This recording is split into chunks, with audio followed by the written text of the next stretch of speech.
Ele é um dos homenageados ao Tributo JK, exaltação ao empreendedorismo, que é um reconhecimento a grandes empreendedores ou iniciativas nacionais e internacionais. No entrevista especial de hoje, recebemos Fernando Coelho, CEO da Biomaker AI. Fernando, seja muito bem-vindo. Muito obrigado por me receber. Faço uma saudação aos telespectadores. É um prazer imenso estar aqui com o Sebastião, essa figura tão querida. Muito bom te ver, Sebastião. Que bom, muito obrigado. Obrigado por aceitar o nosso convite também, compartilhar conhecimentos, experiências. A gente vai instigar certamente outros empreendedores também. E para começar, eu queria conhecer um pouquinho mais do Fernando, que pelo que sei vem da física, passou pelo cinema, hoje está na área da saúde e é CEO da Biomaker. O que é a Biomaker? E depois me fale um pouco dessa sua trajetória. Tá ótimo, vamos lá. A Biomaker, Sebastião, ela é uma startup focada na aplicação de inteligência artificial na análise de biomarcadores humanos. Então, por isso tem Biomaker. E biomarcadores humanos nada mais são do que aqueles sinais que nós, humanos e seres vivos em geral, produzimos, que permite fazer uma leitura do estado de saúde.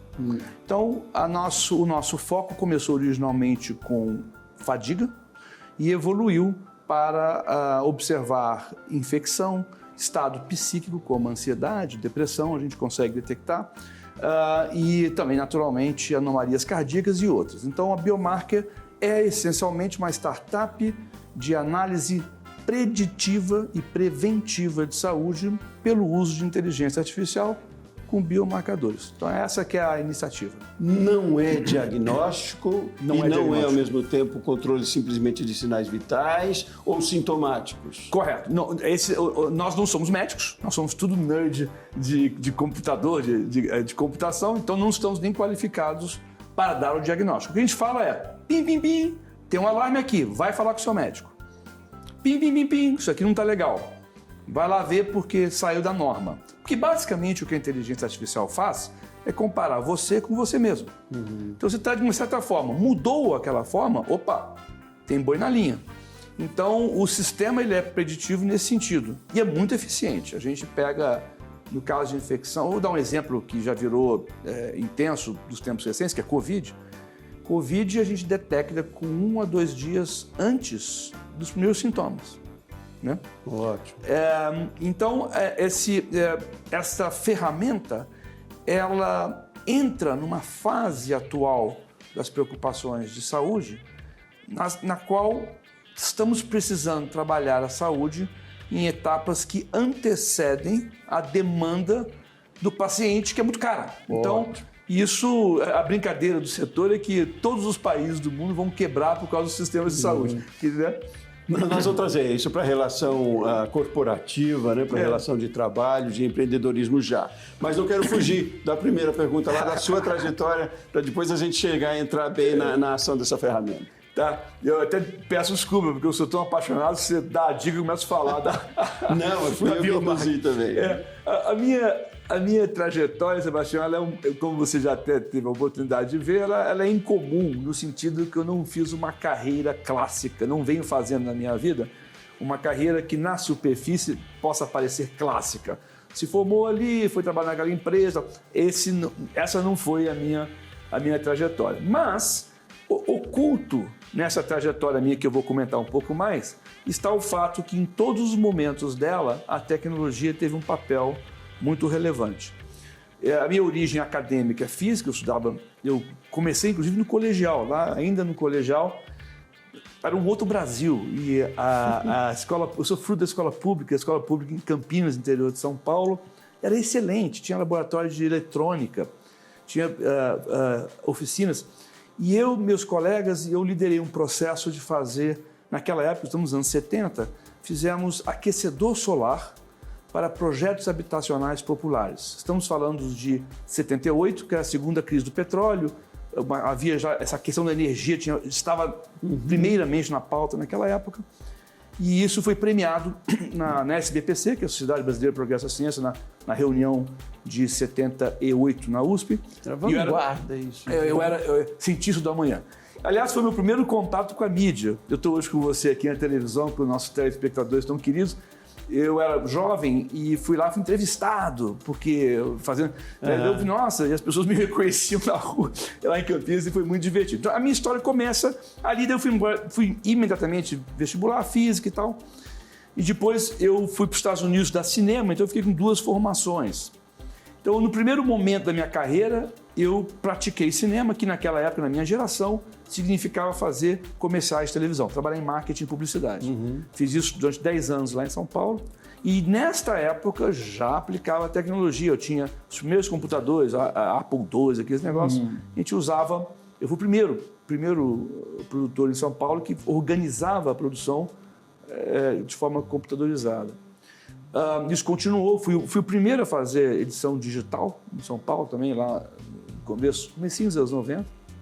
E daí minha carreira muda e eu viro um executivo. Vou parar numa empresa que andava por São Paulo levando garrafa para lá e para cá, vulgarmente conhecida como Coca-Cola. A gente brincava, na época a gente brincava que o que a gente fazia, porque pegava, a pessoa tomava a garrafa, a gente pegava vazia, lavar, encher e devolver. Então, ficava levando Coca para lá e para cá.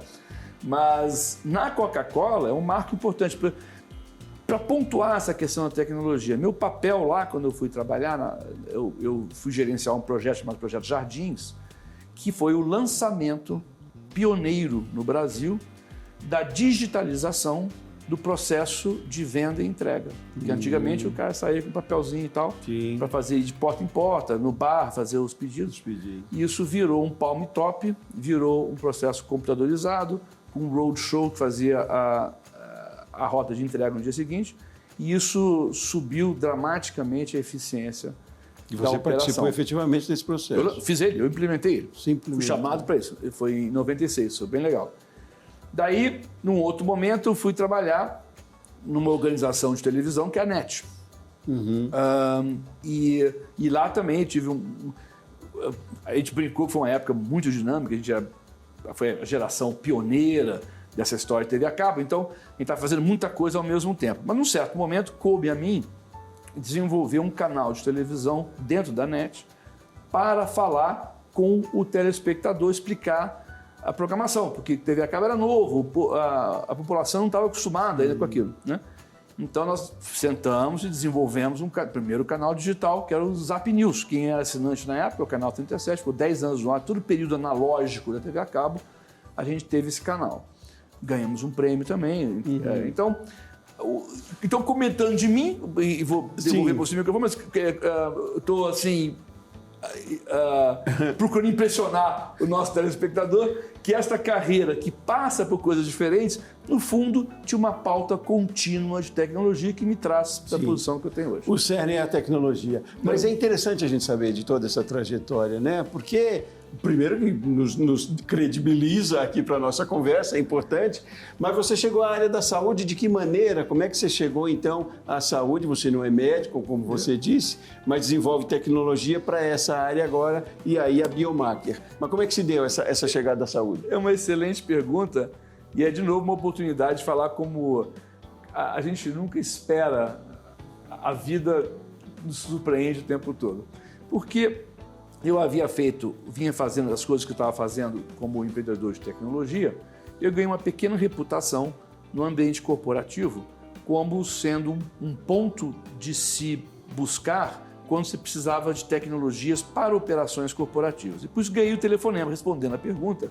Eu não estava me direcionando para a área de saúde, eu estava ainda envolvido na área de mídia e cidades inteligentes, onde eu tenho uma participação significativa setorialmente, e uma grande empresa multinacional, com executivos que me conheciam, me procuram e falam: Fernando, a gente está precisando de uma solução, estamos com uma situação aguda, precisamos de uma solução para a gestão de fadiga.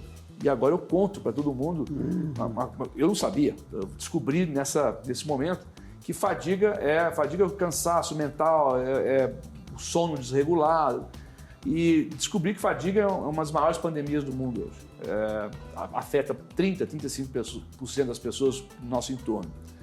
E em alguns casos ocupacionais, existe um setor inteiro que é gerenciamento de risco operacional, onde a gestão da fadiga do trabalhador é crítica para a vida dele e dos outros. Tipicamente motorista de caminhão, motorista de ônibus, piloto de avião, na área de mineração que atuou muito. Então, respondendo a tua pergunta, nós fomos instados a desenvolver uma solução de fadiga para fazer o trabalho preventivo e evitar que um trabalhador assumisse uma posição de risco não estando apto, não estando em condições.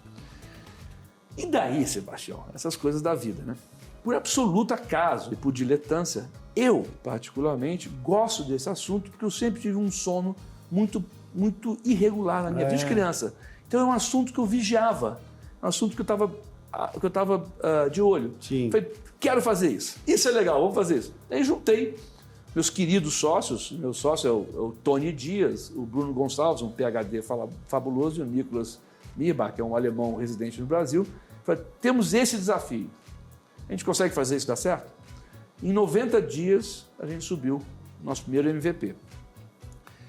E foi um sucesso. A gente começou a fazer isso e abriu literalmente um portal. A gente descobriu todo um universo. Você, telespectador, você brasileiro, é importante como cidadão de saber o que fadiga representa. Custa ao Brasil 10 bilhões por ano em acidentes. 1 em cada 4 mortes no trânsito do Brasil é devido à fadiga de alguém, ou a vítima, ou o cara que está dirigindo. Quando você vê caminhões acidentados na estrada, a maior parte desses casos é fadiga e é muito custoso. Um acidente de caminhão custa mais de R$1 milhão se não houver vítima. Se houver vítima, é pior ainda. Então, nós pagamos uma conta imensa por conta de fadiga, e fadiga é dos problemas de saúde mais resolvíveis, é deitar e dormir. Então, você enxergar, e ela é invisível, ninguém vê ela acontecendo. Quando você pega e enxerga, olha, gente, para, temos aqui, né? E aí nós podemos ficar aqui mais 3 semanas contando história de fadiga, né? Mas assim nós entramos em saúde. Depois a gente acrescentou mais elementos para fazer mais detecções. Sim, mas vocês desenvolveram, então, tecnologia para tanto, uma ferramenta para essa detecção. Correto, exatamente. Mais ou menos isso. Fizemos a ferramenta me perdoem, vale a pena comentar que nós somos uma empresa de tecnologia. Então, nós não somos a academia. Então, a gente vai na academia buscar o trabalho que está publicado e consagrado. A gente não inventa moda. Claro. A moda que a gente inventa é o empacotamento disso para entregar para quem precisa. Então, a gente vai na academia e vê o trabalho que está publicado. Especificamente em fadiga, foi um trabalho já conhecido, que é o Stephen Hirsch, que fez para a Força Aérea Americana há 24 anos atrás. Esse é publicado. Quando você compra um relógio qualquer que diz, vou olhar o seu sono, eles estão usando o modelo biomatemático do Stephen Hirsch. O que nós fizemos? A gente melhora dramaticamente a precisão da previsão pela inteligência artificial. E a gente personaliza. Se é o Sebastião que está usando, o sistema entende exatamente o seu ciclo e vai fazer a curva que corresponde a você e a sua vida. Não é uma curva genérica para todo mundo. Há quanto tempo já vocês desenvolveram esse projeto? A Biomarca 4 anos. 4 anos já. E qual é a abrangência? Como é que ele é utilizado no Brasil e no mundo? Onde chega essa ferramenta? Perfeitamente. Na área de fadiga, o principal usuário da ferramenta será sempre uma empresa que tem colaboradores em operações de risco. Tipicamente é mineração, a gente tem uma atuação regular nessa área, coisas relacionadas à mineração, como, por exemplo, atividade portuária, tá? Transporte de longo curso, ônibus, caminhões, pilotos de avião. Aliás, a nossa ANAC tem a RBAC 117, é um regulamento que obriga as linhas aéreas a fazerem a gestão da fadiga das tripulações. Então, fadiga é um tema que a gente atende na nossa atividade. Daí a gente expandiu, um pouquinho antes da pandemia do Covid. O Bruno Gonçalves, meu sócio, meu querido sócio, que é um PhD de biotecnologia, ele que traz essas visões de biomarcadores para a gente trabalhar, perdão, comentou que a gente podia trazer para esse sistema de detecção análise de infecção. E daqui a pouco eu explico como é que isso funciona.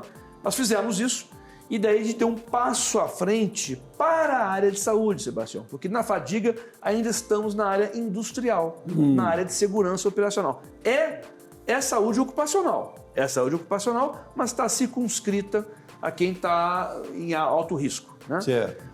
A saúde minha e sua, normal, no dia a dia, ainda não estava contemplada. Quando a gente acrescenta esses novos biomarcadores e essa capacidade de ver infecção, ansiedade, depressão, nós então abrimos todo um outro território que permite que a saúde propriamente seja endereçada. Isso aconteceu pouquinho antes da pandemia, no finzinho Mas de 2019. são instituições hospitalares? Quem da saúde exatamente? Que empresas? A gente, tipicamente, começamos de novo com a saúde ocupacional dentro das empresas, né? O pessoal faz gestão de saúde internamente e o plano de saúde de pequeno porte são os planos que a gente começa a atender nessa fase agora.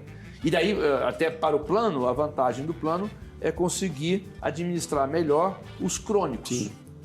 Pacientes crônicos são os que mais precisam de atenção, representam a demanda mais intensa do sistema. Ótimo, ótimo. E trazendo isso para negócios, o resultado, eu imagino, seja fantástico aí para a redução de custos, para a produtividade também. Vamos fazer um intervalo rapidinho, Fernando? Claro. Continuar nessa conversa saudável, eu diria aqui, fazendo um trocadilho, no próximo bloco. E a gente vai falar muito mais também, porque quero entender do reconhecimento também que vocês tiveram por todo esse trabalho, né? Estão tendo, por isso você está aqui em Brasília. Mas vamos fazer um intervalo rapidinho, vamos tomar uma aguinha e a gente volta na sequência com essa conversa já já. Você de casa também? Continue com a gente aqui no Entrevista Especial, nós voltamos num instante.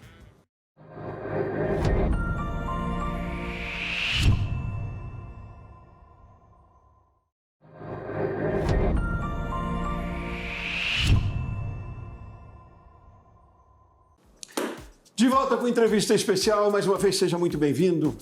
Hoje a gente está falando de tecnologia, de certa forma, e sobre uma ferramenta desenvolvida pela Biomarker. Aí, está aqui comigo, o maior prazer, com honra, Fernando Coelho, que é CEO da Biomarker, para a gente continuar nessa conversa.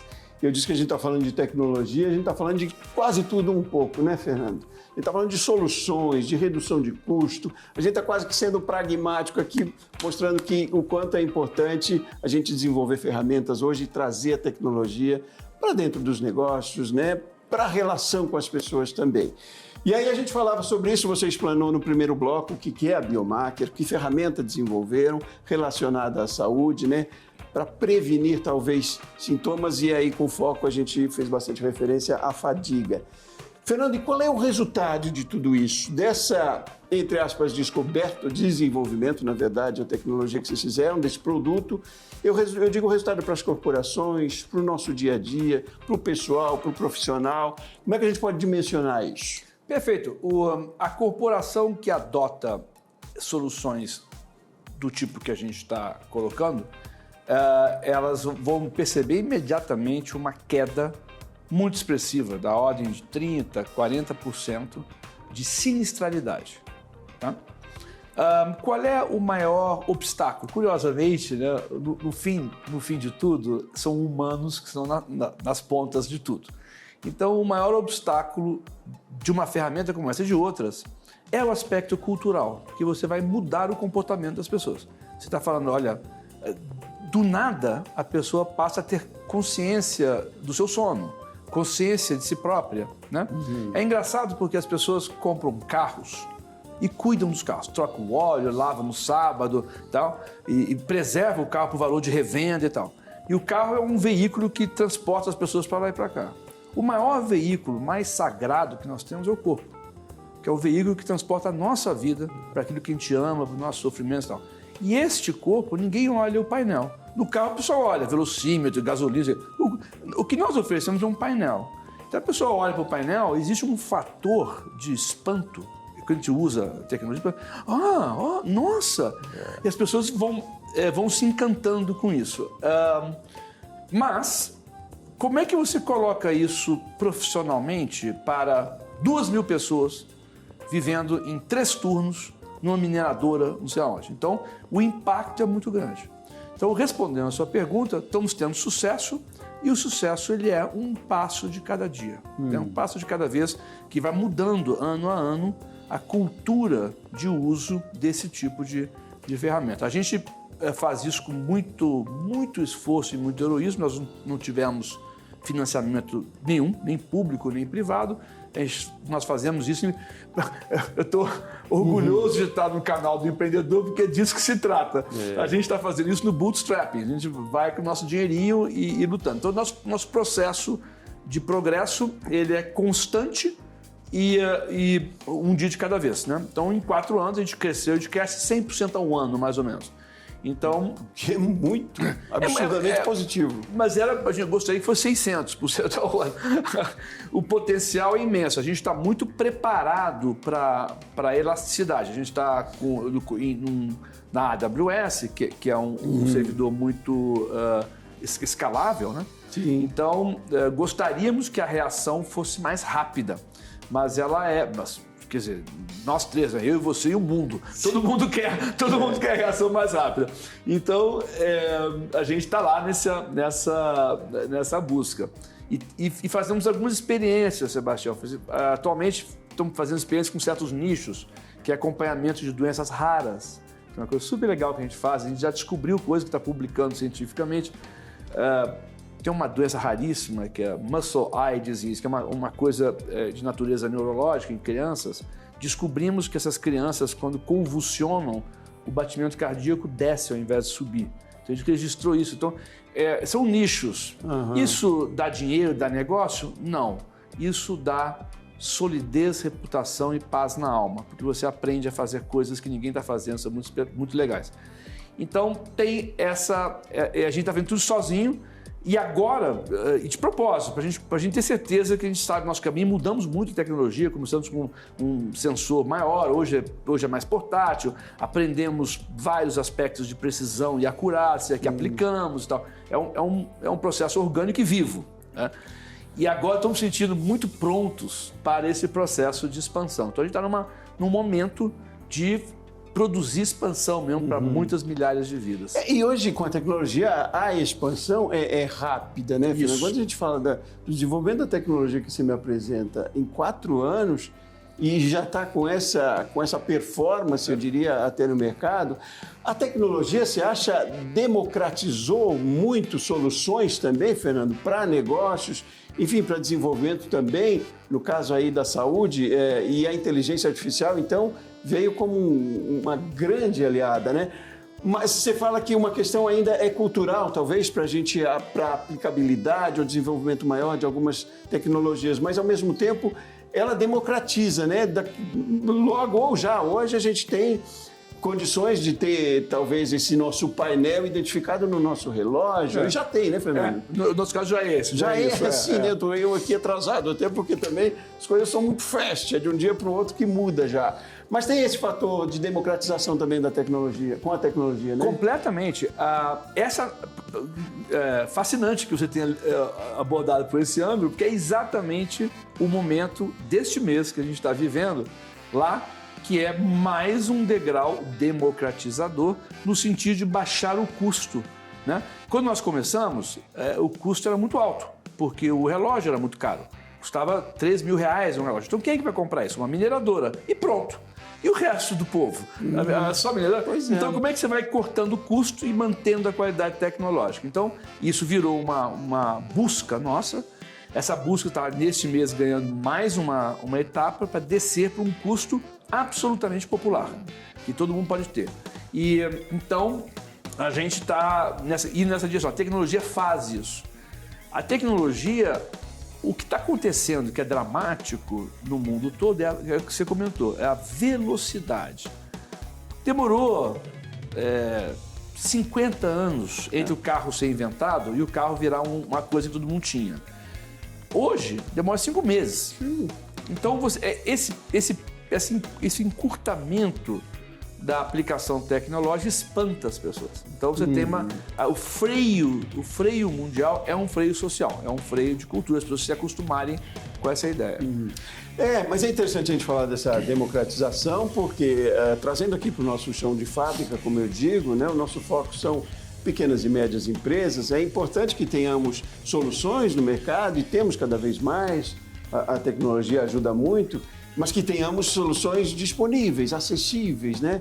Então, o pequeno também empreendedor, ele se beneficia dessas macro descobertas que a gente tem, né? É uma grande descoberta, é um grande trabalho, com um grande resultado. Você trouxe números para cá de que reduz em 40% os casos de sinistros. Quer dizer, a sinistralidade, que é muito importante. Eu imagino o quanto isso ajude na produtividade dos negócios, absurdo. Né? O quanto ajuda na manutenção de equipes profissionais no seu lugar de trabalho. Se trouxe aqui a indústria, mas aqui na nossa redação, numa padaria, num salão de beleza, isso tem reflexo, né? Trazendo de novo para a fadiga. Então, com mais facilidade a gente consiga identificar isso, melhores negócios ou mais competitivos teremos também, né? Você sabe qual que é o número, Sebastião? A Bingham Health, que é daquele pessoal acadêmico americano, fez uma maquininha de calcular o custo da fadiga. Então, a máquina de calcular, ela pega bases estatísticas e tal. Então, quanto é que custa as pessoas trabalhando no escritório? Veja, não estou falando de motorista de caminhão dirigindo uma coisa de 2 milhões de reais. Estou falando de uma pessoa sentada no escritório, num banco, trabalhando. Quanto é que essa pessoa custa hoje na produtividade no Brasil devido ao padrão de fadiga que nós temos? Resposta, 15 mil reais por ano. Tá? As pessoas que estão ao nosso redor aqui no estúdio, nesse prédio inteiro, em todas as atividades que tem onde estamos, né, no Brasil, vão ter, na média, impor este custo. Se você muda isso, esse custo desaparece do seu balanço. Tá? Então, você vai ver que a tecnologia, a inteligência artificial, essas coisas, introduzem uma medida. Aquela velha história, se você não medir, não tem como gerir. Né? Não dá para você falar assim, antigamente o cara ia dirigir, você está cansado? Não, eu estou mais ou menos legal, tomo um cafezinho, estou bem, é uma coisa subjetiva. Isso não é aceitável. A pessoa não pode decidir que está bom ou não porque vai tomar um cafezinho e vai ficar legal. Então, como é que você mede o que precisa ser medido? Por que nós estamos fazendo isso? Essencialmente, como nerds e tal, nós medimos. O que nós temos é um dashboard que fala, olha, isso aqui está fora, aqui está em excesso de velocidade, aqui está faltando óleo. Então, você vai se organizando e vai... E quando você toma 50% de qualquer cura, é você saber qual é o problema. Você vai lá, você se acerta, custo zero. Você dorme melhor, não sei o que e tal. Então, a gente está muito, muito confiante. Que bom isso. É a máxima do ditado lá, não menosprezando, não como é que diga, não fazendo pouco caso aqui, mas o ditado é melhor prevenir do que remediar, né? Claro. Isso é pouco, né? Nem vale a brincadeira, talvez, porque é muito complexo mesmo, né? Mas e como é que nós estamos no Brasil, Fernando? Eu digo o empresariado brasileiro, as nossas empresas, as nossas indústrias, em relação a outros países até, quando se traz que é uma questão cultural, mas da percepção da importância disso e de execução de ações que minimizem talvez o problema. Como é que a gente está nesse ranking mundial? Então, é um pouco doloroso, a gente está muito bem. Atenção, telespectadores, o Brasil está muito bem. E essa minha resposta é objetiva. Eu peguei um avião, fui para o Vale do Silício, né? Eu comentei que eu tenho desembaraço com a Califórnia, que eu morei lá, estudei lá e tal, então fui palestrante no Vale do Silício. Então, num certo momento, há 2 anos atrás, quando começamos o projeto, eu fui frequentar o Open Silicon Valley, que era um evento e tal, exatamente para responder essa pergunta. Será que a gente está na frente, atrás ou no meio? Vale a pena a gente militar nesse caminho? A gente vai ser atropelado? As pessoas... Não, o Google vai fazer. Né? Essas coisas típicas desse tipo de conversa. Resposta. Estamos muito na frente. Muito, não é pouco na frente, não. O que nós estamos fazendo na biomarca aí, não tem ninguém fazendo igual. Empacotamento. Tem no mundo pedaços. Tem gente fazendo fadiga, no fadiga não somos só nós, tem vários fazendo e tal.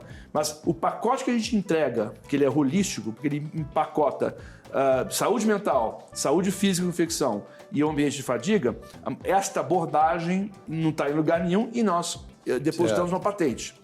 Então, respondendo a tua pergunta sobre o Brasil e tal, o que esse nosso caso revela? Ciência é democrática, ela acontece em qualquer lugar do mundo que alguém senta e estuda. Não é o Brasil, não é os Estados Unidos, não é a China que vai sozinha produzir mais ou menos tecnologia. Quem vai produzir tecnologia é quem estuda. Então, na real, você pega um pequeno estado como Israel, que tem uma prática de muitos estudos, tem uma produção de tecnologia elevadíssima. E não é uma economia grande, é uma economia pequena. O Brasil é uma economia grande e os brasileiros produzem excelente tecnologia. O que nos falta no Brasil é uma velocidade maior da sociedade e do mecanismo econômico brasileiro de não perder esses brasileiros que estão indo embora, né, e absorver dentro do Brasil. O caso aqui de agricultura, por exemplo, é um caso clássico. Nós tínhamos, quando eu era jovem, o Brasil tinha uma produtividade baixíssima. Como é que ele ficou, o poderio agrícola que ele é hoje? Com a Embrapa. Sim. Foi uma ação específica de tecnologia. Então, esse exemplo demorou. Não demorou para fazer a tecnologia, demorou para as pessoas acreditarem nela e executarem ela no campo. Daí, depois que executou, todo mundo ficou feliz, ninguém para mais. Então, nós temos uma dificuldade no Brasil, uma dificuldade cultural, de acelerar a produção de tecnologia do santo de casa. A gente tem essa dificuldade. Eu sinto muito isso. Aliás, o nosso nome está em inglês para criar melhor marketing. Se você colocasse um nome, não seria global. Então, existe esse problema, que a gente espera que seja uma transiência geracional, que no futuro a gente não tenha mais. Mas é uma pena a gente perder a quantidade de cérebros que a gente perde. Mas tem relação com legislação ou política pública, de alguma maneira? Não tem relação com... pelo contrário, a política pública brasileira é muito boa. Ela tem os FINEPs, tem várias fontes. Há um encorajamento muito regular, muito robusto. A maior questão é a aplicabilidade mesmo. Você vai lá, faz o produto, está funcionando, e a resistência do mercado em absorver tecnologias novas em alta velocidade é muito grande. E é essa ausência de velocidade é que mata as empresas. As empresas duram 2, 3 anos se não ganhar dinheiro. Então, se o mercado não reage com um produto bom em 3 anos, você mata o produto bom.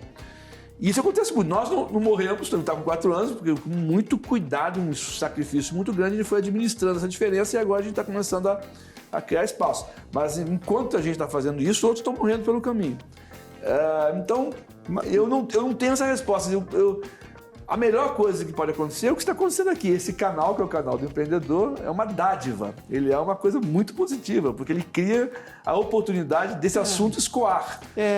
Compartilhar, né? E são sempre os pequenos, é uma coisa importantíssima. O que muda o mundo são os pequenos, não são os grandes. Sim. Todos esses carinhas aí, Google, Sergey Brin, o Elon Musk, estavam na... Eu fui lá ver a garagem da casa, hoje mora uma pessoa, na garagem da casa onde começou a Apple, o Steve Jobs, é uma garagem lá. São pequenos que mudam o mundo. O canal do empreendedor tocado aqui está falando, todo mundo está assistindo a gente, várias dessas pessoas vão mudar coisas logo.